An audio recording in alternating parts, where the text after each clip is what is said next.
Année 2023 très compliquée pour le marché immobilier, notamment sur les baisses de transactions, quasiment 23-25%, baisse de prix beaucoup plus modeste. Même les notaires parlent désormais de crise. Bonjour Laurent. Bonjour David. Laurent Saillard, journaliste au magazine Le Revenu. Qu'est-ce qu'on fait? Comment démarre 2024? Et est-ce que c'est aussi compliqué que 2023? Puis qu'est-ce qu'on fait? On fait le gros dos en attendant ou il y a des opportunités? Alors, beaucoup de questions dans votre question, David. Oui, comme Alors, c'est souvent. vrai que comme vous venez de le dire, que selon les notaires, là, on a eu les chiffres hier, hein, donc ils confirment que la baisse des prix, elle s'est vraiment enclenchée sur l'ensemble du Notaire territoire. Île-de-France, hein. Euh, voilà. Alors, notaire Île-de-France, mais on a aussi les notes de l'INSEE sur l'ensemble, on va dire sur les moyennes nationales. Alors, bon, ben c'est clair, comme vous l'avez dit, 2023 a vraiment été une année de retournement pour le marché immobilier résidentiel, hein, avec la forte hausse des taux d'intérêt. Alors, comme vous le disiez, donc un volume des ventes en baisse de, on va dire, l'ordre de grandeur, c'est 25%. On a une estimation donc à 870 000 transactions sur 12 mois glissants à la fin de l'année dernière, hein, ça c'est par les notaires. Et donc, alors pour 2024, ben, les professionnels, que ce soit les notaires, les agents immobiliers, ben, ils tablent tous sur une poursuite de cette correction. Bon, et sur les taux, ça donne quoi sur les taux d'intérêt? Alors, en fait, sur les taux, on a atteint, on pense avoir atteint, on va dire, un pic à 4,24% en décembre dernier. Donc ça, c'est les chiffres de l'Observatoire Crédit Logement CSA qui nous donne une bonne, on va dire, moyenne de marché. Ça reste quand même, hein, le nerf de la guerre, hein, parce que on était à 1,06% en décembre 2021, hein, donc 2 ans avant.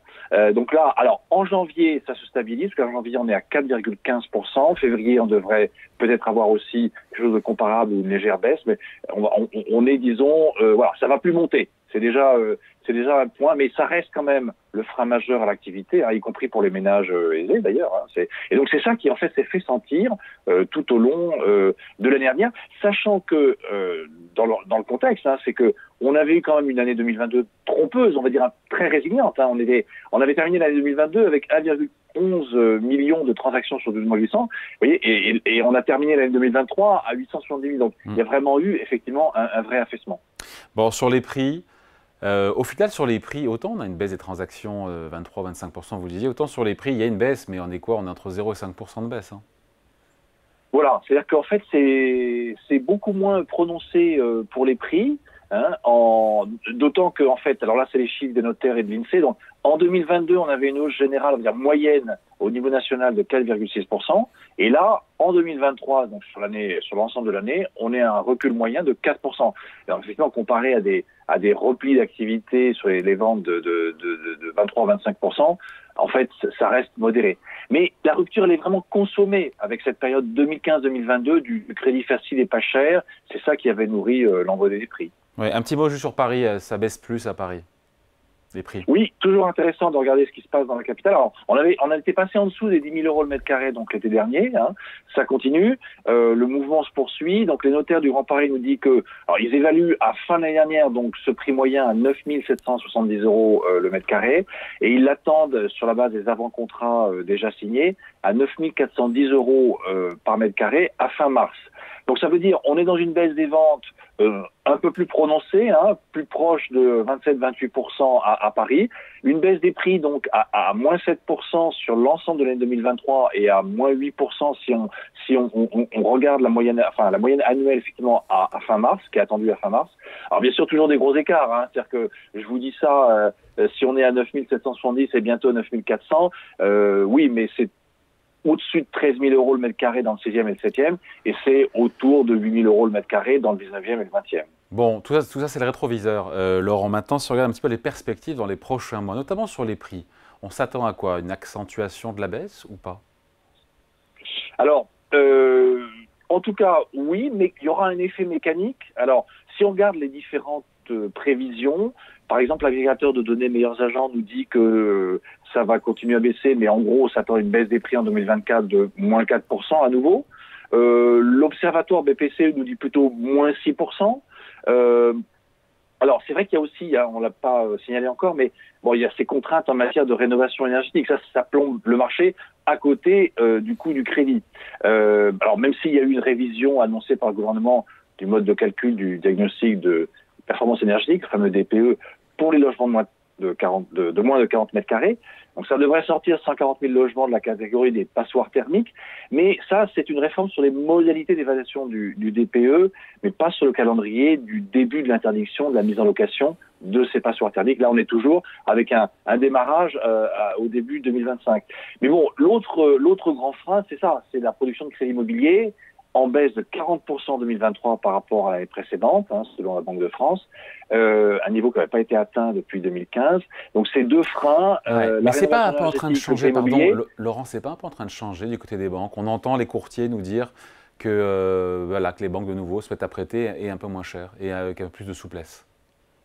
Alors c'est vrai, David, qu'on voit des choses se passer depuis à peu près fin décembre et on l'a vu en janvier. C'est-à-dire que déjà, ces taux d'emprunt se stabilisent. On a atteint un pic en décembre, il semblerait que ça commence un petit peu à baisser. Je pense que ça va être très modéré parce que, en fait, certes, les établissements bancaires se disent que va peut-être le moment de redynamiser un peu le marché des crédits immobiliers pour leur activité aussi à eux, parce que on est dans un marché très atone. Ça risque de pas suffire parce que, vous voyez, quand on regarde les exigences maintenant, c'est fini le crédit à 100%. C'est le niveau d'apport personnel, il a énormément augmenté l'an dernier. Century 21, le groupe d'agences immobilières, nous disait que, en gros, il pouvait, dans certains dossiers, être supérieur au tiers du montant de l'acquisition. Donc, pour une acquisition de 250 000 euros à peu près, on était à 90 000 euros au deuxième semestre 2023 en demande d'apport personnel. Vous voyez, donc c'est plus du tiers. Ouais. Donc, il y a un peu de souplesse qu'on a vu, parce que c'est vrai que dans les grilles de janvier, on a vu effectivement des légères baisses. À mon avis, ça va rester très modéré. C'est plus du côté de l'octroi de crédit qu'il y aura un peu de souplesse peut-être, mais sur les taux, ça va rester des baisses modérées. Ouais, après, évidemment, on attend tous que la BCE baisse ses taux d'intérêt quelque part en 2024. Ça va aider au coût des crédits. Oui, c'est ça qui va être le vrai déclencheur. Oui, ça va être le vrai déclencheur. Donc ça, c'est pas avant la fin du premier semestre. Et puis l'effet sera au second. Il y a bien sûr aussi les taux de marché. Il faut qu'ils restent, il faut qu'eux aussi baissent un peu. Alors si vous prenez par exemple les prévisions de l'Observatoire Crédit Logement, eux, ils attendent des taux d'emprunt hors assurance à 3,25 en fin d'année, comparé donc à 4,15 actuellement. Vous voyez, c'est moins de 1 point de pourcentage. Donc ça veut dire baisse, oui, mais relativement modéré. Là. Oui, alors c'est quand même, mais c'est sur un an. Sur un an. Donc ça devrait donner un petit peu d'oxygène, surtout si les banques se remettent à favoriser l'octroi de crédit. Dans le même temps, il n'y a pas que l'ancien. On parle beaucoup de l'ancien depuis le début. Le logement neuf, il souffre beaucoup. Les mises en vente ont baissé, le nombre de réservations a chuté de 40%. Et il y a un stock de logements neufs qui est élevé. Ça va être modéré. Ça devrait quand même progressivement se dérouler tout au long de l'année 2024. Laurent, quelle conclusion dans tout ça, dans cet environnement, puisque manifestement, ce que vous m'avez dit en préparant l'émission, il y a de nouvelles opportunités dans l'immobilier. Elles sont oui, c'est-à-dire qu'en fait, ça crée un peu un marché à plusiure vitesses. C'est-à-dire que les primo-accédants sont pénalisés. Ils vont être obligés peut-être de rester un peu locataires encore parce que ils ont un difficile accès au crédit. Ceux qui ont les moyens d'acheter en se passant de crédit, ils vont pouvoir peut-être faire de bonnes affaires avec des prix en baisse. Dans certains cas, on a des prix qui ont reculé alors pas de façon significative, mais par exemple, quand vous prenez des baisses de 7 ou 8% à Paris, ça peut intéresser certains investisseurs. Alors, globalement, ça crée un phénomène d'attentisme parce que les vendeurs, pour le moment, ils ne sont pas encore conscients du fait que ça continue à baisser. Alors, ils ne veulent pas forcément baisser les prix. Et les acheteurs, du coup, se disent, finalement, autant attendre, ça va encore baisser, vous voyez. Donc ça crée effectivement une dynamique baissière qui finalement n'est dans l'intérêt que des acheteurs, mais en tout cas pas des vendeurs. Et en tout cas, ça peut créer, ça redonne un peu de pouvoir de négociation aux acheteurs qui ont les moyens et qui n'ont pas besoin de revendre un bien au même moment. Et en tout cas, ça assainit le marché. On a vu des années d'excès artificiellement entretenues par la politique de taux d'intérêt très bas. Et là, ça s'assainit. Comme vous l'avez dit, on est quand même sur des baisses de prix qui restent modérées. Donc ça peut se stabiliser et on n'est pas. Alors, je crois que je suis pas sûr que ce soit une crise en fait. Même si les notaires dans leur dernière prise de parole ont utilisé le mot. En réalité, Alors c'est peut-être une crise dans les effectifs des agences immobilières qui vont devoir dégraisser, ou même dans les offices de notaires, mais en fait c'est plutôt un assainissement du marché, une pause, une baisse voilà, des excès, mais on va voir. Après, il ne faut pas que ça continue trop longtemps, bien sûr. Bon, merci en tout cas, Laurent. On va regarder la couverture, la une du Revenu Hebdo cette Oui, semaine. alors pour ce week-end, on revient sur les atouts cachés des banques françaises, donc les banques cotées, hein, donc leur progression en bourse et leur rendement. Une interview exclusive d'Alain Minc qui revient sur son dictionnaire amoureux du pouvoir. On avait reçu Et ici dans puis, cette émission. voilà. Et puis, alors, on revient sur quelques valeurs emblématiques de la cote, notamment AXA, Accor et Figeac Aéro.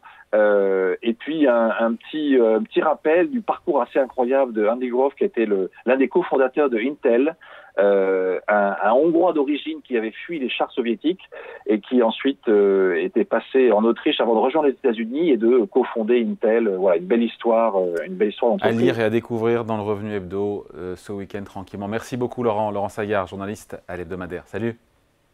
Merci David, au revoir.